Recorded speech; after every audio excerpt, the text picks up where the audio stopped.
भागो, जल्दी जल्दी भागो यहाँ से, इस बार की ठंड ने तो हम सबको बर्बाद कर डाला। अरे अम्मा, हमें क्या बोल रही हो, हम तो भाग ही रहे हैं। विनोद, उसकी माँ और उसकी बीवी मधु एक साथ भाग रहे थे क्योंकि शीतलहर बहुत तेज थी। तभी विनोद ने अपनी बीवी से कहा, मधु, धीरे धीरे क्यों भाग रही हो? जल्दी जल्दी भागो वरना पीछे रह जाओगी। जब देखो पूरा गांव मिलकर मुझे ही ताने दिया करता है, अब देखो मैं कैसे भागती हूँ। अब मधु ने इतनी तेज भागना शुरू किया कि वो सभी गांव वालों से बहुत आगे निकल गई। वो धीरे धीरे इतना आगे निकल गई कि गांव वालों को दिखाई भी नहीं दे रही थी। इतने में तूफान रुक गया, बर्फबारी भी बंद हो गई। तभी गांव के एक आदमी ने कहा, देख अम्मा, हम लोग बिल्कुल सही कहते थे तुम्हारी बहू के बारे में। देखो, जैसे ही तुम्हारी बहू आगे भाग गई वैसे ही सारा तूफान शांत हो गया। भाई साहब, आज मुझे आप लोगों की बातों पर यकीन हो गया। इस मधु के पांव इस गांव में पड़ते ही पहले हमारा घर बर्बाद हुआ, फिर पूरा गांव बर्बादी की कगार पर आ गया। चलो चलो, अब अपने गांव लौट चलते हैं। तभी गांव वालों ने देखा कि मधु भागते हुए वापस गांव की तरफ आ रही थी। गांव वाले उसे दूर से ही रोकते रहे। अरे वहीं रुक जाओ, इधर मत आना मधु। अब तो तूफान बंद हो गया, फिर क्यों ये लोग मुझे गांव आने के लिए रोक रहे? वहीं जाकर पता चलेगा। मधु जैसे जैसे गांव के नजदीक आ रही थी वैसे वैसे अब एक बार फिर से तूफान तेज होने लगा। बर्फबारी भी तेज होने लगी। थोड़ी देर बाद जैसे ही मधु उन लोगों के पास पहुंची वैसे ही एक बार फिर से मूसलाधार बारिश और तूफान शुरू हो गया। तभी विनोद ने उसके बाल पकड़े और कहा, मधु, पूरा गांव जब तुमको रोक रहा था तो तुम्हें यहाँ आने की क्या जरूरत थी? तुम एक नंबर की कलंकनी हो। इस गांव पर, हमारे परिवार पर कलंक हो तुम। अरे मुझे तुमसे शादी ही नहीं करनी चाहिए थी। जहाँ तुम्हारे पैर पड़ते हैं वही विनाश चालू हो जाता है। चल, तुझे गांव के बाहर छोड़कर आता हूँ और दोबारा इधर मुड़कर भी मत आना। ये आप क्या कर रहे? अरे छोड़िए मुझे, दर्द हो रहा है, छोड़िए। विनोद ने उसकी एक न सुनी और उसे गांव के बाहर छोड़कर वापस आ गया। अब एक बार फिर से तूफान शांत हो गया। गांव वालों में खुशी की लहर दौड़ गई। सभी गांव वाले गांव के अंदर फिर से पहुंच गए। अब तूफान बिल्कुल शांत था। हल्की हल्की धूप भी निकलने लगी। आप सभी गांव वालों का मैं कैसे शुक्रिया अदा करूं, मुझे समझ में ही नहीं आता। आप लोगों ने बार बार मुझे मना किया कि उस औरत को अपने घर की बहू मत बनाओ, लेकिन मैं बार बार विनोद की बातों में आ जाती थी। अब मैं उसके कदम न अपने घर में पड़ने दूंगी और न ही इस गांव में। सभी लोग अपने अपने घरों में चले गए। सभी को लगता था कि ये सब कुछ मधु की वजह से हो रहा है। दूसरी तरफ मधु रोती बिलखती हुई किसी जंगल में पहुंच गई। वो बरगद के पेड़ के नीचे बैठकर रोने लगी। हे भगवान, तूने मुझे कलंकिनी क्यों बनाया? पहले तो गांव वाले ही कहते थे, अब सासू माँ और मेरे पति भी मुझे कलंकिनी ही समझते हैं। जहाँ मेरे पैर पड़ते हैं वहाँ बर्बादी शुरू हो जाती है। अब मैं क्या करूँ? तभी मधु की नजर एक गाय पर गई। वो गाय ठंड की वजह से ठिठुर रही थी। मधु उठकर गाय के पास गई और उसे सहलाने लगी। हे गाय माता, आपको और मेरा अब इस दुनिया में कोई नहीं है। मैं तो अपनी जान देने जा रही थी, पर आपके लिए अब मैं जिंदा रहूंगी। धीरे धीरे शाम हो गई। एक बार फिर से हल्की हल्की बारिश शुरू हो गई। तभी मधु की नजर एक लकड़हारे पर गई जो कि लकड़ी काट रहा था। मुझे इस गाय के रहने के लिए कुछ इंतजाम करना होगा। मधु भागकर उस लकड़हारे के पास गई। भाई साहब, क्या आपकी कुल्हाड़ी मुझे थोड़ी देर के लिए मिल सकती है? हाँ हाँ बहन, क्यों नहीं, लेकिन आप इतनी ठंड में अकेली जंगल में क्या कर रही हो? अरे भैया, मेरा इस दुनिया में कोई नहीं है। इस गाय को मैंने ठंड में तड़पते हुए देखा तो सोचा लकड़ी काटकर कुछ बना लेती हूँ, वहीं हम दोनों एक साथ रह लेंगे। चिंता मत कीजिए, वो देखिए एक बहुत बड़ा पेड़ है, वहीं कुछ बना लेना, मैं भी आपकी मदद कर दूंगा। नहीं भैया, मेरे पिताजी बढ़ई हैं, मुझे भी सारा काम आता है। मुझे बस थोड़ी सी कीले और फेविकोल लाकर दे देना, मैं सब कुछ बना लूंगी। मधु ने उस बड़े से पेड़ को अंदर के नीचे की तरफ से खोखला कर दिया, जिसमें गाय के रहने के लिए बहुत अच्छी जगह बनी। उसके बाद मधु ने ढेर सारी लकड़ियां काटकर एक बहुत ही खूबसूरत बेड बनाया।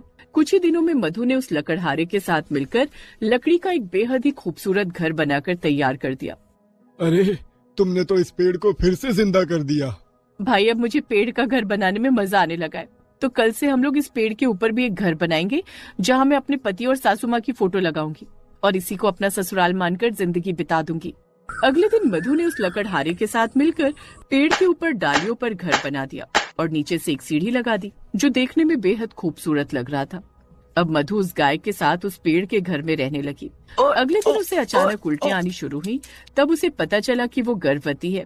गाय माता, आपको पता है, भगवान ने मुझे जीने का एक और मकसद दे दिया है आपके अलावा। मैं माँ बनने वाली हूँ और 9 महीने बाद उसने एक बेटे को जन्म दिया।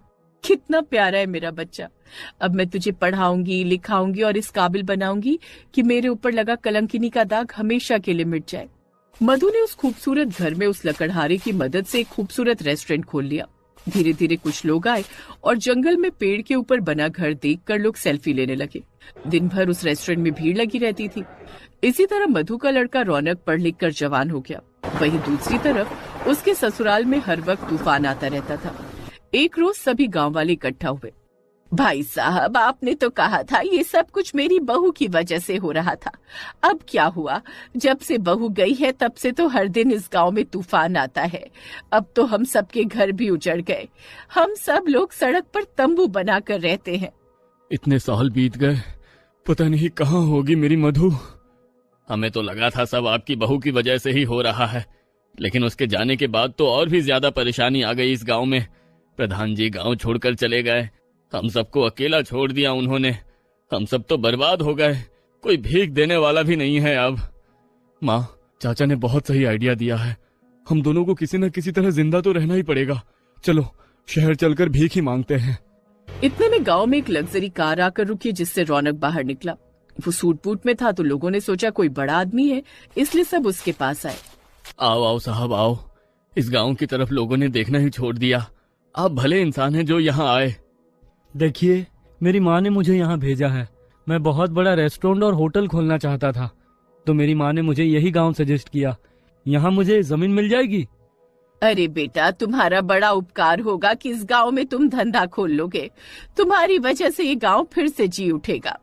रौनक ने चारों तरफ निगाह घुमाकर देखा तो उस गांव में एक भी घर नहीं था। पुराने घर सारे टूटे फूटे पड़े थे।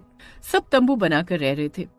पता नहीं मेरी माँ ने मुझे इस गांव में होटल खोलने को क्यों बोल दिया। माँ की बात तो टाल नहीं सकता। तो बताइए, गांव में जमीन लेने के लिए किससे बात करनी पड़ेगी? क्योंकि मैं कल से ही काम शुरू करना चाहता हूँ, और अगर आप लोग काम करना चाहें तो कर सकते हैं। मुझे कम से कम 200 लोगों की जरूरत पड़ेगी। ये सुनकर गांव वालों को ऐसा लगा जैसे कोई भगवान आ गया है। बेटा, इस गांव में तुम कहीं भी होटल खोलो, तुम्हें कोई पैसा देने की जरूरत नहीं है। ये हम सबकी ही जमीनें हैं। ठीक है, कल हमारे आदमी आएंगे, उन्हें जगह बता देना, वो काम चालू कर देंगे। फिर मैं उद्घाटन वाले दिन अपनी माँ को लेकर आऊंगा।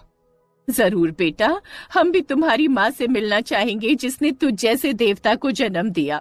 अगले दिन से ही कारीगरों ने उस गांव में एक बहुत बड़ा रेस्टोरेंट कम होटल बनाना शुरू किया। कुछ महीनों बाद होटल बनकर तैयार हुआ।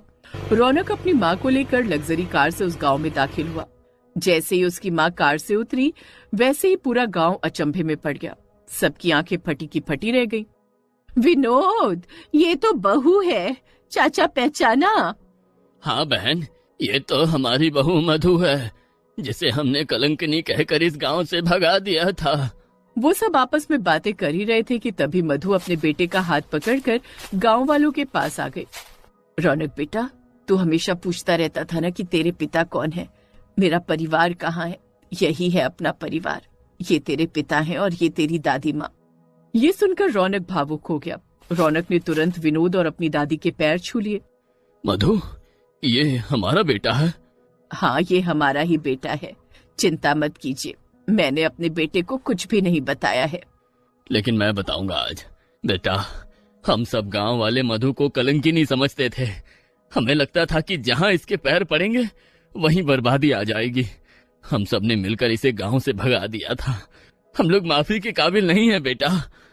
मेरी माँ ने मुझे सिखाया है कि अगर अपनी गलती का प्रायश्चित कर लिया जाए तो सारी गलतियाँ उसी समय खत्म हो जाती है। मुझे आप